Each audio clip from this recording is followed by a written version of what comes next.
Welcome to the Dice Tower, a series of videos about games and the people who played them. And now, here's your host, Mark Zielinski. And this is going to be my very first game review for the Dice Tower video game review series. And the game I'm going to talk to you about today is World War IV by Ziggurat Games. This is a game that I picked up at Origins 2009, and it's basically a Risk variant. It is a game that is set in World War IV, and this is after the world has, of course, suffered all sorts of terrible catastrophes and war and nuclear bombings and everything else. And, you know, warlords have sprung up across the world, and it is your job as one of the kings or king warlords to take over the entire planet. So, how do you get to do this? Well, you have this wonderful game board, about 400 plastic pieces, and you also have 3 opponents at least, and up to 5 opponents at the max. Now the game comes with this really good rule book. You know, it's black and white, but not too bad. And it lays out all the rules of play here. On the back there's a little unit summary there for you. One of the things they do have here is a quick reference sheet. This is a really good reference sheet. It shows you all the different units, so it's very easy to identify them. It has all of their statistics for combat right here on the top, and it also has a turn sequence laid out for you. On the back, there is an arena of battle, and you're going to use this a lot as your forces try to conquer the other forces in your quest to take over the world. You also have these counter tracking sheets, and this is basically for keeping track of your money. And you also have these really cool cards, nice picture on the back. And then these are basically the random event cards that you have. And there's mutinies, treason, silencers for your weapons, hurricanes, typhoons, a comet, you know, different things that you can get that'll happen to you. Different technologies, beetles, volcanoes, drought, famine, you know, all the different, oh, and I forgot the fabulous Fallout card. All sorts of things can happen to you while you are trying to take over the world. Well, I think the next thing we ought to do is take a quick look at how combat works, and we'll go from there.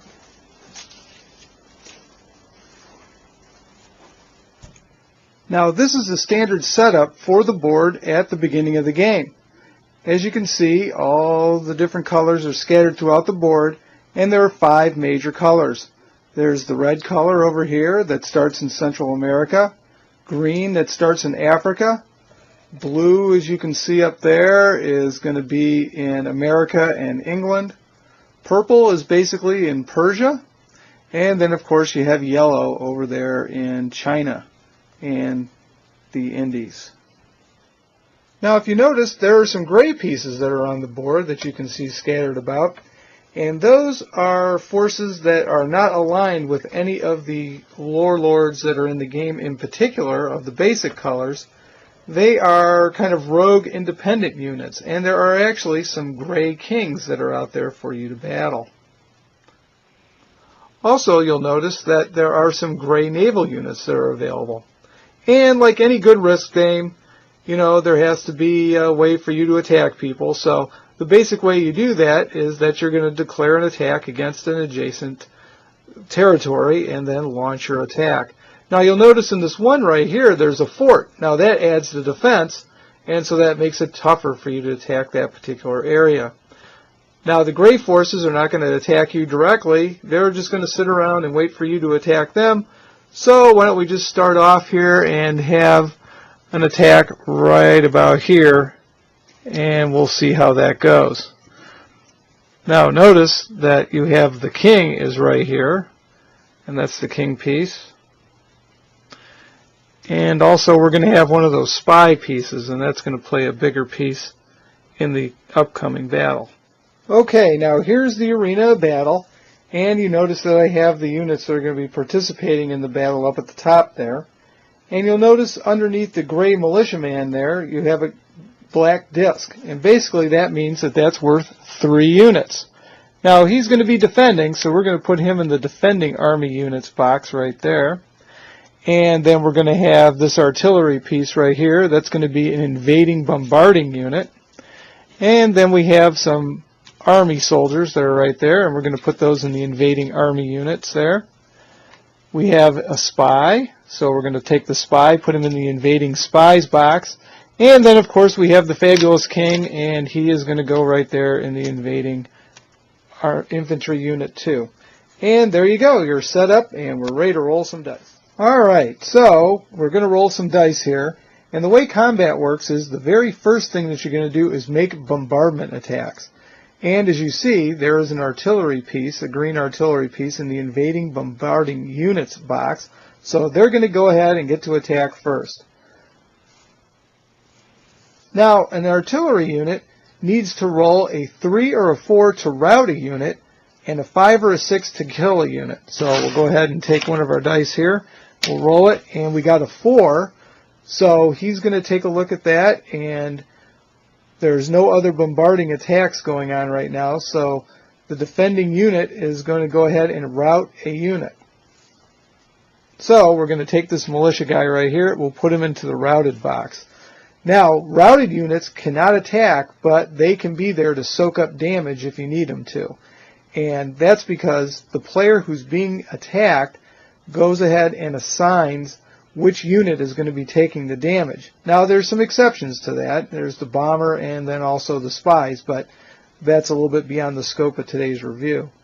So the next thing you have is you've got your invading infantry units that are coming in, and you're going to take a look at those, and those soldiers that are over there, they need a 4 to rout somebody and a 5 or 6 to kill. And since we have 3 of those soldiers there, we'll go ahead and take our dice here. We'll roll. And let's see, we got the 4 and a 5. So we're going to have a rout and a kill, and then also a miss. So what we're going to do then is the opponent over there is going to have to take a look at it and decide what he's going to have. But before we assign any of the damage, we also have to have the king go ahead and do his attacks. So a king is not very powerful. He needs a 6 to go ahead and cause a casualty. And he rolls a 2, so he misses. So we're going to have a routed casualty, and we're going to also have what they call a kill casualty. Now, before we go ahead and assign that, we're going to also have the militia units attack back. Now, if you remember, this guy cannot attack who's in the routed box, so you're going to have 3 people, because this disc basically represents 3 of the militia units, are going to roll back, and militia are going to need a 4 or 5 to cause a rout casualty and a 6 to cause a kill casualty. So we're going to have roll there, and we're going to get 1 kill casualty out of that, as you see the 6 on the board. So we're going to go ahead and we're going to assign damage right now. So basically this is where the power of the spy comes in, because he can go in and we have that 1 routed damage that we have to assign. And as opposed to assigning it to one of these militia guys, we can assign it to this guy right here. And so we're going to take the spy, move him to the assigned casualty round, and then that's going to basically kill this militia guy, because the damage stacks. If you get 2 routed attacks, that goes ahead and turns that into a kill casualty. So he's gone, and then we're going to have another one of these guys gone, so that removes him from the board, and we're basically going to have 2 militia guys left over there. Now we have to assign over here what our kill casualty is going to be, and obviously we don't want to kill our king down here, so we'll just take one of the soldiers and he's a goner. Alright, and that's basically combat.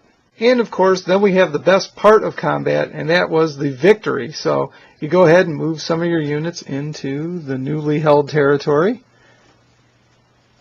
and you go from there.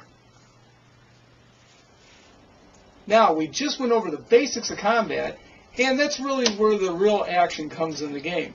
Now, I could probably take another 20 minutes and go over the other aspects of the game, but really combat's where the heart of it is. So, if you like World Conquest games, you like TI3, you like Risk, something like that, this might be a game you might want to consider for your collection.